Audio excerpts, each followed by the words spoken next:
بص حواليك، هتلاقي ناس كتير عايشة بس قلوبها مش مرتاحة. صاحيين بس الروح تايهة، بيجروا ورا الدنيا وبيفتكروا إن الراحة في اللي بيملكوه، ونسيوا إن القلوب ما بتهداش غير لما تفتكر ربنا.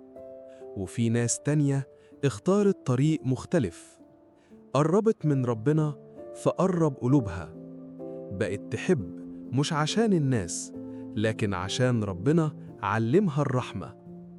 تحس بوجودهم طمأنينة، وكلامهم هادي، ونظرتهم صافية. مش ملايكة بس قلوبهم مربوطة بالله. وعشان كده مش كل اللي عايش حي، الناس كتير موتى وأهل الحب أحياء، لأن قلوبهم عامرة بذكر الله. لو حابب تكون من أهل الحب، قرب من ربنا أكتر، وافتكره في يومك حتى لو بكلمة. سيب قلبك حي وما تخليهوش يموت.